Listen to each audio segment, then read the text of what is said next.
So tell me about this facility and what this facility means. That's pretty open-ended, so let me take it in this direction. To me, one of the reasons why I came and why I'm here for 6 months is because Oregon has made an unbelievable investment in building the newest state hospital in the country. Mm-hmm. And to me, you and I talked earlier about liking a challenge. To make sure that the clinical treatment here in the hospital reflects the investment that people in Oregon made in the physical plant, that's a challenge. And that's something I love to do. I love to try to help people do what makes clinical sense. And I have 2 cultures in my background and I love to translate. So how do you translate clinical care into administration and vice versa? How do you talk to administrators and talk about what the clinical implications are? So that's kind of my area of work. So is this, dumb question, but what does this mean for the patient? Better care, better environment? What are they going to get? I'd start with better care because the environment contributes significantly to care, and having a milieu or an environment that is in fact respectful at a minimum, it goes a long way to building trust and to building the kind of a relationship where people will disclose to you when they're struggling with mental illness, struggling maybe with decisions about doing the right thing or the wrong thing. You get into some pretty private things with the patients, and you have to be able to do that in a way that respects them. To do that in a terribly disrespectful, warehousing and torn down environment, you can try as hard as you want, but you're kind of on your own. Is that what was here before with the facility? Excuse me. I can't say about what was here before because I actually never had a tour through the Oregon State Hospital, even though I had lived in Oregon before, so I don't know what the old plant is. I do understand that things had fallen on quite lean times, and all I can really focus on right now is that this is a world-class facility. This is the way a psychiatric state hospital should look. Let's talk security. Yeah. What is different now? Well, the physical plant is different in the sense that it now has state-of-the-art equipment in it. You have the card readers. In other words, when one of my staff people go through the front gate, we'll know because they check in and out, and that's they couldn't get in and out otherwise. We have camera surveillance, and if there's a critical incident or something bad happened, we can pull up the camera footage from that and look at the incident from several different angles. So it makes for a great deal more of accountability on all kinds of different levels. So that's a big safety feature. I think the third safety feature really is us getting a much better handle on our responsibility as a forensic hospital, which I think is really, I'm guessing, the area that you want to talk about the most, because in my background as a family physician gone into community psychiatry with really a lot of emergency background, my strong attention is that safety has to be first. Mm-hmm. And so safety, here I'm talking patient safety, I'm talking also staff safety, but I'm also talking community safety. Mm-hmm. And community safety is what it's about as much as the patient safety when we're dealing with a forensic hospital and a forensic population. Right, that is what I wanted to get to. Like, I have this letter from the Clackamas County District Attorney's Office about the Matthew Engel case. Okay. Have you seen this letter?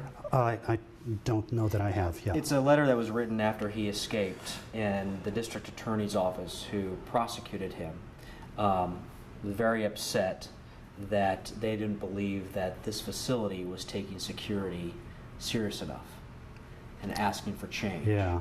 And they met with Superintendent Roberts. Yeah. Well, I'm sad to hear that that's their opinion. I sure can't own that opinion. We take security very serious. It's our vision is hope, safety, and recovery. And I'd be a very poor emergency psychiatrist if I didn't think of safety as job one. In other words, I've learned the hard way that staff that are frightened or patients that are frightened aren't at the top of their game and their thinking caps aren't on. Mm-hmm. So if we want people to react in a thoughtful way. And then we have to make sure they feel safe and feel safe with each other. So no, safety is really the top priority.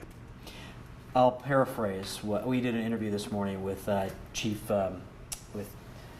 Deputy District Attorney Greg Horner today about this and about the Matthew Engel case. And paraphrasing him, he is concerned that you folks are looking at these patients as just patients, not patients with very violent backgrounds. Right. I can hear that, but I would take issue with that because we can't do that in a forensic hospital. I think when we articulate what is the mission of a forensic hospital, it is treatment. But the treatment has to take place within the reality of each person that is sent here into our care. They are sent here for care and custody and for treatment. That means we have to understand the reality, and that means we also have to understand the reality of the crime that they were involved in. They may be guilty except for insanity, but there was a crime there. That means there are victims there. We have to have empathy for our patients, but we have to have a huge understanding for the pain and suffering of the victims as well. And to me, that's a shared responsibility of looking at both, that everybody from senior leadership all the way to the most direct care staff needs to understand, and that's really what we're working toward.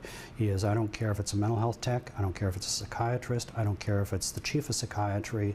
Everybody needs to know when we're talking about a forensic patient and what it is that we're doing with them, we're trying to do right by the patient, but we also have to do right by the community. And those two things need to be in the same sentence. Does that mean that you've made changes? There have certainly been changes, yes. Like what?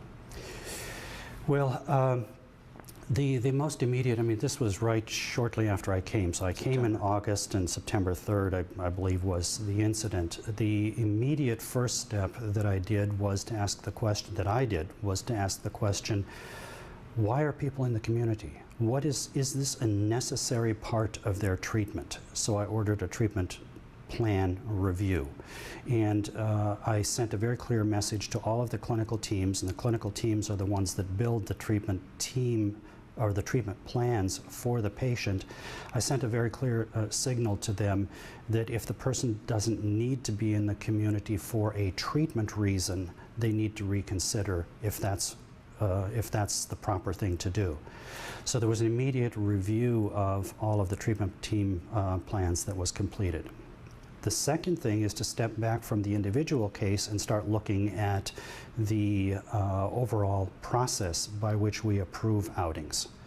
And there I also put in place then, I'm terrible with dates and numbers, but it was a few days later, then a directive that modified how we were handling trip slips. In other words, I wanted to make sure that all treatment teams felt the burden of responsibility that you and I just talked about, namely a responsibility both to the patient and a responsibility to the community. So if I'm the treating psychiatrist and I'm deciding this is something I want them to do, I've got to know that I have to think about both.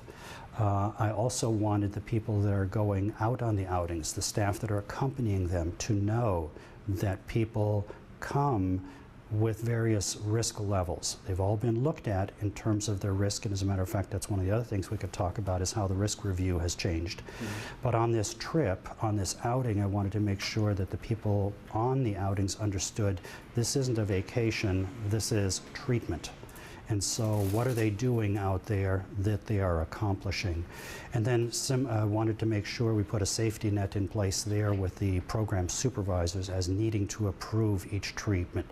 So when we talked about harbors, trails, bridges, those programs have supervisors, and those supervisors needed to sign off on a trip slip, otherwise it wasn't going to happen.